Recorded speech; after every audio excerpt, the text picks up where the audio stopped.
نحمدہ ونصلی علی رسول الکریم اما بعد فاعوذ باللہ من الشیطان الرجیم بسم اللہ الرحمن الرحیم۔ میرے محترم دوستوں، بھائیوں اور بزرگوں، آج کی ہماری جو ویڈیو ہے وہ بہت خاص ہے ان میرے دوستوں کے لیے جو ہمیشہ یہی شکایت کرتے رہتے ہیں کہ ہم وظیفہ بھی پڑھتے ہیں اور اللہ رب العزت کے بابرکت نام کا ورد بھی کرتے ہیں، لیکن وہ اثر نہیں کرتا، ہمارا کام نہیں ہوتا۔ تو میرے دوستوں، دنیا میں بہت سارے لوگ ایسے ہیں جو ذکر و اذکار کے اوپر، قرآن کریم کے آیتوں کے اوپر یقین رکھنے والے لوگ ہوتے ہیں۔ کچھ لوگ ایسے ہیں جو دوائیوں پر یقین رکھتے ہیں، کچھ لوگ ایسے ہیں جو دعاؤں پہ یقین رکھتے ہیں، مختلف قسم کے لوگ ہیں اس دنیا میں۔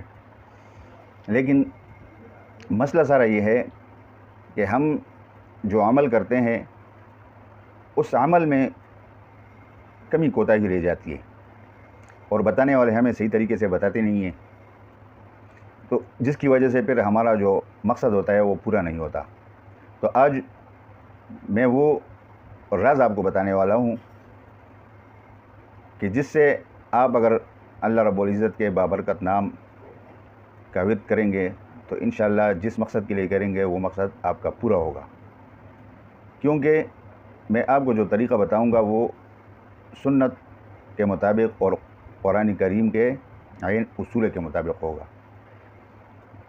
وہ طریقہ کیا ہے؟ وہ طریقہ یہ ہے کہ اللہ رب العزت قرآن کریم میں ارشاد فرماتا ہے وَلِلَّهِ الْأَسْمَاءُ الْحُسْنَى، کہ اللہ رب العزت کے لیے کہ جو نام ہے خوبصورت نام، ہم صرف یہاں تک عمل کرتے ہیں، اس کے آگے نہیں دیکھتے، اور جو ہمیں بتاتے ہیں، جن کے دکانیں ہیں وہ وظیفہ بتاتے ہیں اور وہ وظیفہ کام نہیں کرتا، وہ اس لیے نہیں کرتا کہ وہ آگے والا لفظ نہیں بتاتے۔ وہ لفظ کیا ہے؟ وہ ہے وَلِلَّهِ الْأَسْمَاءُ الْحُسْنَى فَادْعُوهُ بِهَا، کہ اللہ کے بہترین نام تو بے شک ہے، خوبصورت نام ہے، لیکن اس نام کے بار بار ورد کرنے سے آپ کو کچھ نہیں ملے گا۔ اب ایک بندہ ہے، وہ پڑھتا رہے یا حیو یا قیوم یا حیو یا قیوم یا حیو یا قیوم، وہ جتنی بھی بار پڑھ لے اس کو اس پڑھنے کا ثواب تو ملے گا، لیکن وہ جس مقصد کے لیے پڑھ رہا ہے وہ مقصد اسے حاصل نہیں ہوگا۔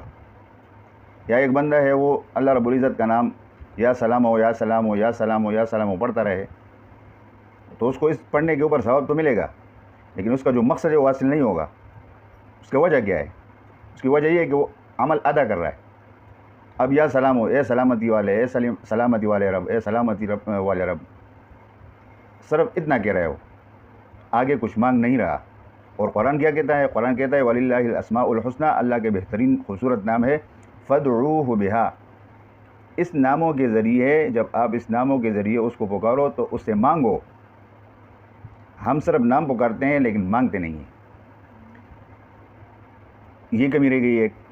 قرآن کا اصول کیا ہے کہ آپ اللہ کے ناموں کو پکارو لیکن اس کے ساتھ آگے کچھ مانگو بھی۔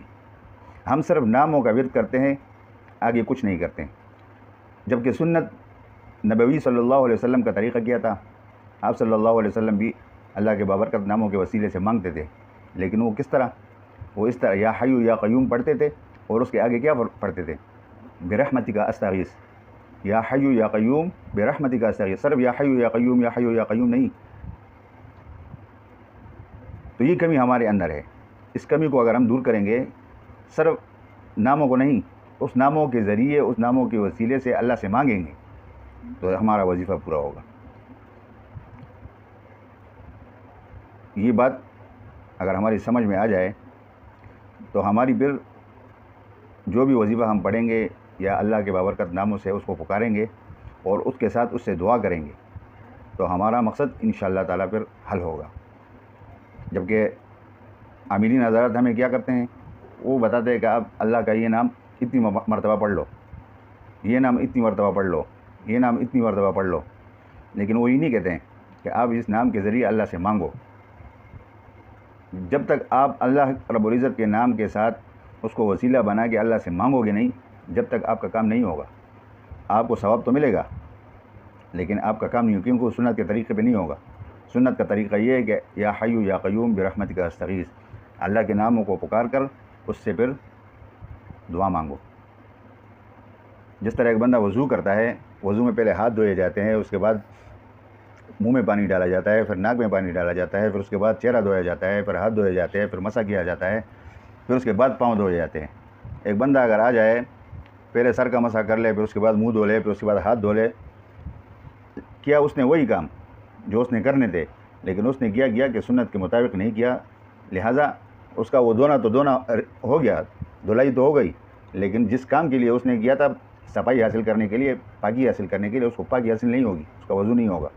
اسی طریقے پہ ہم اگر جو عمل کریں گے یا وظیفہ پڑھیں گے یا کچھ بھی اس طرح پڑھیں گے اور وہ سنت کے مطابق ہوگا، قرآن کے مطابق ہوگا، تو پھر اس میں برکت ہوگی اور اللہ تعالیٰ ہماری حاجتیں پوری فرمائیں گے۔ امید ہے کہ آج کی یہ جو بات ہے آپ حضرات کو اچھی لگی ہوگی۔